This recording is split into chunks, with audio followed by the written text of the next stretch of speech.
वहत्यम्बस्तम्भेरमदनुजकुम्भप्रकृतिभिः समारब्धा मुक्ता मणिभिरमलां हारलतिकां कुचभोगो बिम्बाधर रुचिभिदन्तः सबलितां प्रतापव्यामिश्रां पुरदमयितुः కీర్తిమివతే.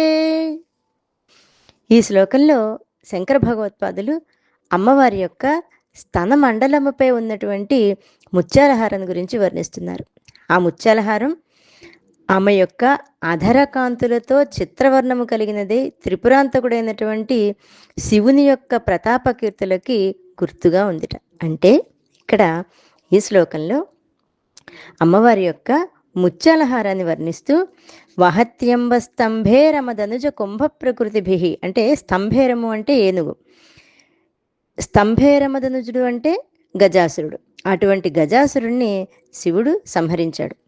గజాసురుని యొక్క కుంభస్థలాన్ని శివుడు పగలగొట్టాడు. అయితే ఆ ఏనుగు యొక్క కుంభస్థలాల్లో ముత్యాలు పుడతాయనేటువంటి ఒక ప్రసిద్ధి.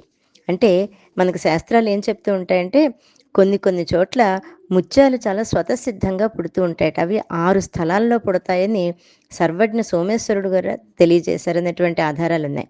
ఆయన చెప్పిన విషయం ఏంటంటే గజకుంభే కర్పూరాభా, అంటే ఏనుగు యొక్క కుంభస్థలాల్లో పుట్టే ముత్యాలు కర్పూర కాంతి కలిగినవే ఉంటాయట.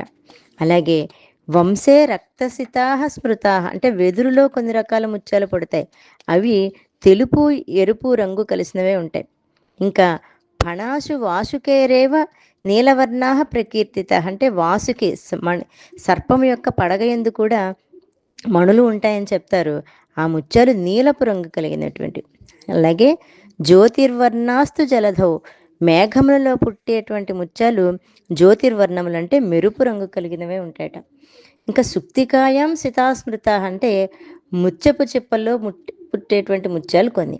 అలా కాకుండా ఇక్షుదండే పీతవర్ణ, చెరుకు గడలో కూడా కొన్ని ముత్యాలు పుడతాయట. అంటే మనకి కేవలము ముత్యపు చిప్పలో మాత్రమే ముత్యాలు పుడతాయని తెలుసు, కానీ ముత్యాలు ప్రకృతిలో 6 చోట్ల లభిస్తాయి. ఇదే విషయాన్ని కాళిదాస మహాకవి రఘువంశంలో కూడా చెప్తారు.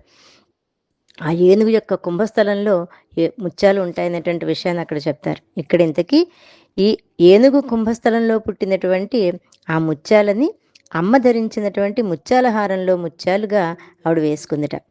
గజాసురుని కుంభస్థలంలో పుట్టేటవి, అంటే అమ్మ ధరించినటువంటి ముత్యాల హారంలోని ముత్యాలు గజాసురుడి యొక్క కుంభస్థలంలో పుట్టాయి.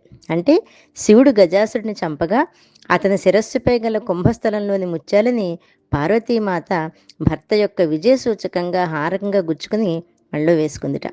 అమ్మకు భర్త సాధించిన విజయాలపై మక్కువ ఎక్కువ, అందుకే ఆ ముత్యాలను ధరించింది. అది పతివ్రత లక్షణము. అలాగే సమారబ్ధ ముక్తామణిభిరమలాం హారలతికాం, హారలతిక అంటే గజాసురుని తలపై గల కుంభస్థలంలో పుట్టిన ముత్యాలతో సమారబ్ధమైందంటే ముత్యాలతో గుచ్చిన హారాన్ని ఆవిడ మెళ్ళో వేసుకుంది.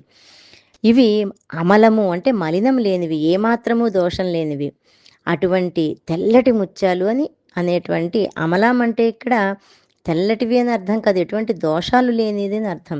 ఎందుకంటే గజకుంభంలో పుట్టేటువంటి ముత్యాలు తెల్లగా ఉండవుట, అవి ముందర చెప్పుకున్నట్లుగా కర్పూర కాంతి కలిగి ఉంటాయి. అంటే అమ్మ నిర్మలమైన ముత్యాల హారాన్ని తన స్తనమండలంలో ధరించింది అనే విషయం చెప్తూ, ఇంకా కుచాభోగో బింబాధర రుచిభిరంతశబలితాం, ఇక్కడ అమ్మ యొక్క స్తనమండలం మీద ఉన్నటువంటి ఆ ముత్యాల హారంలో కర్పూర కాంతి కలిగిన ముత్యాలు ఉన్నాయి.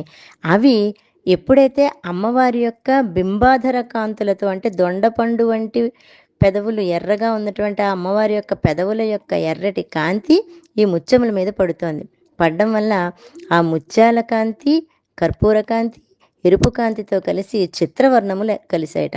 చిత్రవర్ణములు అనేటువంటి పదానికి శబలితము అంటే విచిత్రవర్ణము, అంటే అందులో ఉండే తెలుపు రంగు, అమ్మవారి యొక్క పెదాల యొక్క ఎరుపు రంగు రెండూ కలిసి ఒక రకమైన విచిత్రవర్ణం అయిందిట.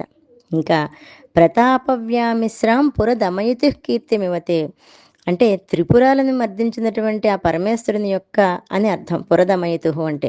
ఇప్పుడు ముత్యాల యొక్క కాంతులు తెలుపు ఎరుపు రంగుల్లో కలిసి ఉన్నాయి. అది ఈశ్వరుని యొక్క ప్రతాపము, కీర్తి కలిసి ఉన్నట్లు. అలాగే ప్రతాపము ఎరుపు రంగు కలిగినది, కీర్తి తెలుపు రంగు కలిగింది అనేటువంటి విషయం ప్రసిద్ధమైంది, మనందరికీ తెలిసిన విషయం. ముత్యాలలోని ఎరుపు రంగు ఈశ్వరుని యొక్క ప్రతాప గుణంలాగా, తెలుపు రంగు ఆ పరమేశ్వరుని యొక్క కీర్తిలా ఉన్నాయి. అందుకే త్రిపురమర్దనుడైనటువంటి శివుని యొక్క కీర్తి ప్రతాపాలని అమ్మాయి తన యొక్క స్తనమండలముపై ముత్యాలహారంలో ధరించిందా అన్నట్లు భాషిస్తోంది అని శంకర భగవత్పాదులు తెలియజేస్తున్నారు. అంటే అమ్మకి తన భర్త శివుని యొక్క విజయం పైన, ఆయన కీర్తి పరాక్రమాలపైన అభిలాష. ఆమె మహాపతివ్రత. అందుకే ఆమె శివుని యొక్క ప్రతాప కీర్తులని తన యొక్క మెడలో ముత్యాలహార ధారణ అనేటువంటి పేరుతో ధరిస్తోంది అని తెలియజేస్తూ, అమ్మవారి యొక్క అపారమైనటువంటి ఆ శక్తి సామర్థ్యాలకి మనకు కూడా కలగాలని అమ్మవారిని ప్రార్థిస్తూ శ్రీమాత్రే నమః.